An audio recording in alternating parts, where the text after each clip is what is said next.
And is there a contrast between Aristotle and, say, Plato in this sort of partial deference to common opinion? In other words, Plato evokes common opinion very, very frequently in his dialogues with the various interlocutors of Socrates, but it's as often to make a fool out of it and refute it as anything else.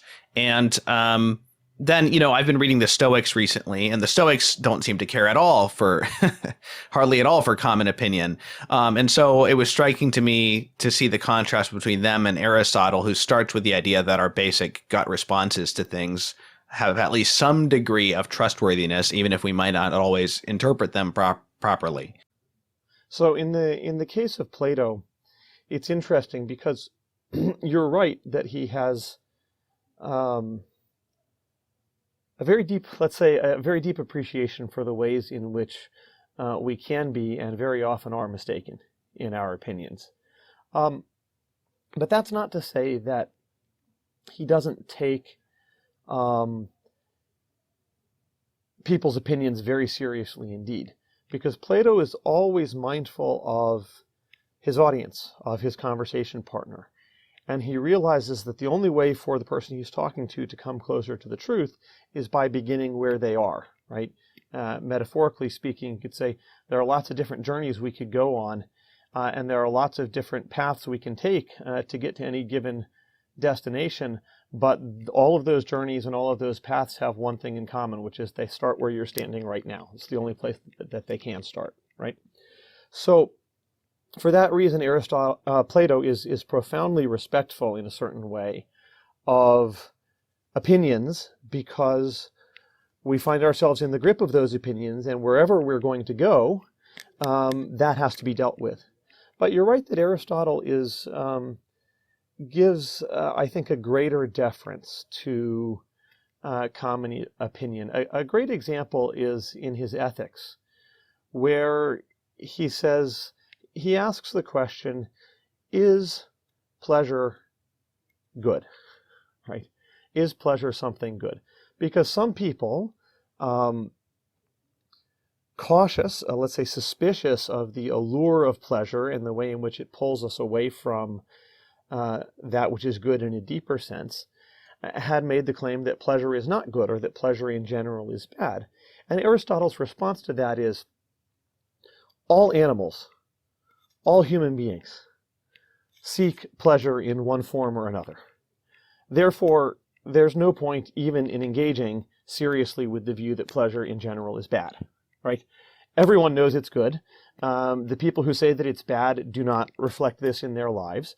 The goodness of pleasure is simply a datum that the philosopher has to take into account. And so one has to understand, well, okay, what's good then besides pleasure, and how is it related to pleasure? And are there some times in which pleasure, which is in general good, becomes bad? And if so, why is that? But the basic goodness of pleasure simply can't be questioned. Every rational being and every sentient being, in fact, including dolphins and dogs, testifies to the fact that pleasure is basically good. And so it's that Aristotle, I think, that what the example of pleasure also shows us is that Aristotle allows himself to be embedded in the perspective of a particular bodily being, the human being, in its bodiliness, in its ordinary concerns, in a way that we don't always find in Plato. Plato's always looking to transcend the body, to almost perhaps to escape from it, whereas Aristotle takes our bodiliness much more seriously, and with it, sensation, pleasure and pain, ordinary human experience. I wanted to bring up a paragraph from your conclusion where you're talking about Aristotle's contributions to the history of thought. And I'm just going to read the paragraph. because it bears on this. Many reasons can be alleged for denying ourselves the spiritual nourishment offered by the things that make up our world. These reasons always amount to the same sin, the sin of saying that X, whatever it may be, is merely Y, when any free and thoughtful person can see that they are different. It is astonishing how often this sin has been repackaged in new forms, and how we still fail to see that behind its arguments lies nothing more interesting than the desire to make oneself the measure of reality, a desire driven by fear of the plain truth that things and their sources, whatever these may be, are often quite independent of our wishes. No legitimate method of inquiry is essentially tied to this fear, although all are subject to its distortion. Things themselves, at any rate, have nothing to fear from accurate analysis or from their own materiality, or least of all, from their marvelous presence to human beings. And this paragraph came to my mind when you were talking just now, and it is striking when one reads the Stoics, for example, how for example, there's a passage in Marcus Aurelius where he is giving people psychological tools to reject pleasures, whether it be of food or sex or any number of other things. And he's sort of, in each example, he's saying, well, you should imagine this is, merely just, a clump of cells, or I forget what he says. It's a dead animal, all this kind of stuff. This and sort of, you should just be sort of disgusted by the materiality of these things and see that they're not worth pursuing. And then you've seen, I think he says something like, now you'll have seen to the heart of things. And I thought, well, that's not really true. It might be a useful psychological trick. And you can see, similar psychological devices being used in the Christian ascetic tradition, for instance. But at the same time, it is somewhat of a cheat. It's somewhat of a cop-out to approach reality in that way. Mm-hmm. Yeah, absolutely. It's, Marcus Aurelius was a good guy, right? Mm-hmm. And not bad for a Roman emperor out on military campaign with these often very humane, reflections. Yeah, absolutely. But I guess I would say, go back to this example of pleasure in Aristotle's case. He also addresses the case of people who say pleasure is bad because they want to dissuade people, not because they believe it, but because they want to dissuade people from pursuing pleasure in ways that are in fact bad. Mm-hmm.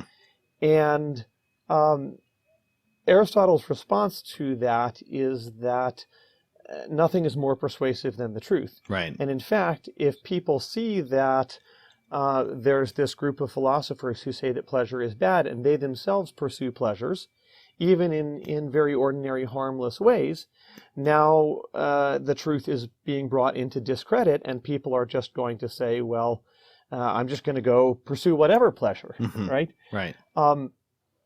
And so what Aristotle does instead is warn us up front about the dangers of pleasure, right? We should be aware of pleasure in the same extent in which Paris should have been wary of Helen, right? Before getting all the Greeks involved in that awful unending war, right? Pleasure is that which leads us astray. We have to have standards that are independent of pleasure. We have to seek what is noble. Right? But no sooner has he done that than he begins to rehabilitate pleasure and to start working on a deeper and more accurate understanding of it. Right? There's a wonderful moment in his discussion of the virtue of temperance, which is particularly concerned with moderation and right order as regards the pleasures of food, drink, and sex. And he's examining the different sensual pleasures. And he makes a distinction between the sense of smell as it occurs in a predatory animal such as a lion, and the sense of smell as it occurs in in human beings. He says, the lion takes pleasure in smell insofar as it brings to mind an image of his dinner, right? The pleasure of smell is an anticipation of the pleasure of eating and being filled, right? Whereas human beings might take pleasure in the smell of a flower or of a perfume, right? That smell stands in the middle of the senses. It's more bodily, so to speak, sensual than hearing and sight, less sensual than taste and touch. And therefore, it's a kind of tipping point where we can see in a certain way how our humanity transforms the pleasure we take in smell into something that's more contemplative, right? And so even in discussing the different pleasures of the senses, we get to realize that that pleasure can simply be about satisfying our bodily needs, or it can be more contemplative. And that's not to say that satisfying our bodily needs is bad, but it's that nuance that he brings, that ability to just expand a common experience we have in a way that brings new insight to something that we've been experiencing our whole lives.